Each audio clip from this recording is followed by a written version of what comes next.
আমার দাদুরও একখান দেশ ছিল। পরে সেই দেশটি হারিয়ে যায় যখন, দাদু আর কোনো মিসিং ডায়েরি করেনি।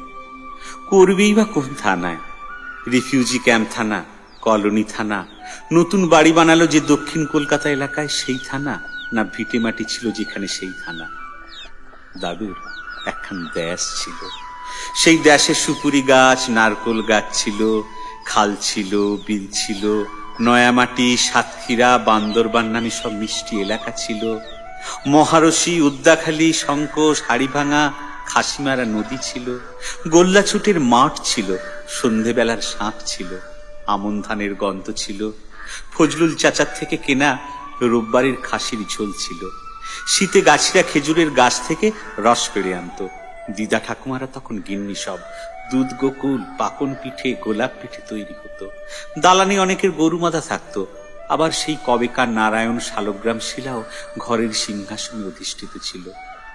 দাদুদের একখান দেশ ছিল, কিন্তু জীবনে জাদুকর পিসি সরকার ছিল না। চোখের সামনে ভ্যানিশ হয়ে যায় জিনিস। সেই জাদুর খেলা না দেখে দাদুদের প্রজন্ম দেখলো ভিটে মাটি চাটি হয়ে যেতে। এক রাতে দাদুদের দেশ থেকে চইলে আসতে হইব। রাতের অন্ধকারে সে ঠাকুমারা বোকার মতো নিশ্চয়ই সেই রাতে প্রশ্ন করেছিল, কও কি মাথার ঠিক আছে? আমাদের দেশ সাইডা যাবো কেন? ফিরবো কবে? তুলসী গাছে জল দিতে হয় রোজ, ঠাকুরকে নকুল দানা দিতে হয়, ময়না পাখিটার দানা। ওরা তো আমাদের ছাড়া মরে যাবে।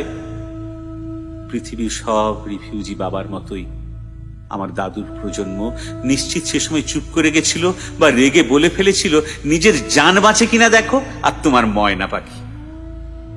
শুনেছিলাম আমার দাদু দুটো বসার টুল নিয়ে চলে এসেছিল। আরেক বন্ধুর দাদু নাকি একটা কাঁচের হ্যাচাক। আমরা মানে যারা বিরিয়ানি আর বহুত্ববাদ এক থালায় সাজিয়ে খাই, কলকাতার কালচার মারাই, তারা ফ্যাক করে হেসে দিয়েছিলাম। এত কিছু থাকতে টুল আর হ্যাচাক? উত্তর 24 পরগনার এক প্রথম জেনারেশন রিফিউজি পরিবার জবাবটা দিয়েছিল, এসব সময় হাতের কাছে যা পাওয়া যায় নিয়ে চলে আসে লোকে। ওই একখান সম্পত্তি তো ধরে রাখা গেল, বাকি সবটাই তো দুষ্টু লোকের মতো ভ্যানিস। কিন্তু কারা যে দুষ্টু লোক সেই জটিল অঙ্ক না কষে দাদুরা নতুন দেশে মানিয়ে নিল। কোনোদিন আর দুষ্টু লোকদের বুঝে নেওয়ার চেষ্টা করলো না। গোটাটা র্যাডফ্লিক সাহেবকে দোষ দিয়ে উদারপন্থী, প্রগতিশীল, বাস্তুহারা মানুষের প্রতিবাদের ভাষা খুঁজল বড়। দাঁত চেপে এপারে টিকে থাকার লড়াই তখন। ভাত না দিলে মানচিত্র চিবিয়ে খাওয়ার হুমকি।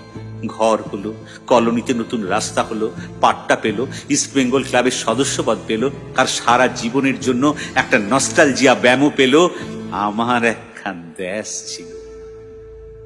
এতগুলো কথা এই জন্য বললাম, কারণ সেই পুজোর সময় থেকে বাংলাদেশ সংবাদ মাধ্যম ও সামাজিক মাধ্যমে খবর দেখছি প্রতিমার মাথা ঢিল মেরে গুঁড়িয়ে দেওয়ার, বাংলাদেশের সংখ্যালঘুদের গ্রেপ্তারি, তেনাকে অপমান করা হয়েছে বলে।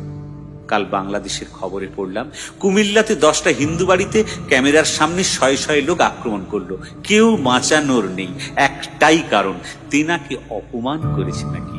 ওই ভিড়ে কেউ দেখলাম জিজ্ঞেস করেনি অপমানটা ঠিক কি রকম। কেউ বলল ফ্রান্সের সমর্থনে কমেন্ট করা আর হাহা রিয়েক্ট করেছে বলে। আমি হাসবো না কাঁদবো বুঝলাম না, না বুঝেই থাকি। সেটাই সবচেয়ে সাবধানী হয়ে থাকা, কখন কোনটা গায়ে লেগে যাবে। তার চেয়ে পদ্মার ইলিশ নিয়ে কথা বলি, ইলিশের বিরিয়ানি নিয়ে হাহুতাশ করি, 5 রকমের মাছের ভর্তা নিয়ে আলাপ করি, এসব সেট। রিফিউজি হয়ে আসা দাদু বাবারা এপারে এসে এসব নিয়েই বড়াই করত।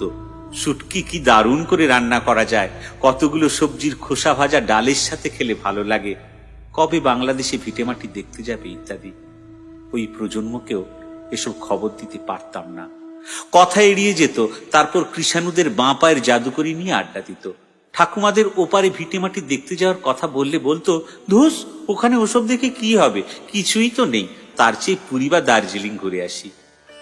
ভিটেমাটি চাটি হওয়ার অভিমান আর এক রাতে চলে আসার দীর্ঘশ্বাস মিশে গেলে যদি কোনো শব্দ তৈরি হয়, তাকে রিফিউজিরা দেশ বলে। আমার দাদুর একখান দেশ ছিল। ভয় হয় আজকের এই প্রজন্মও না রিফিউজি হয়ে এসে সেই এক দীর্ঘশ্বাস ফেলে। তবে প্রিয় কলকাতার বুদ্ধিজীবী সমাজ, আসুন আমরা পাশের দেশের এই ভয়গুলো নিয়ে না ভেবে দূরের কোনো গুরুত্বপূর্ণ বিষয় নিয়ে মিছিল করি। ওতে বিশ্বজনমত গঠন করা সোজা। বাংলাদেশের সংখ্যালঘুরা আবার কোনো এজেন্ডা নাকি? কবি ময়ূখ রঞ্জন ঘোষের এক অনবদ্য সৃষ্টি একখান দেশ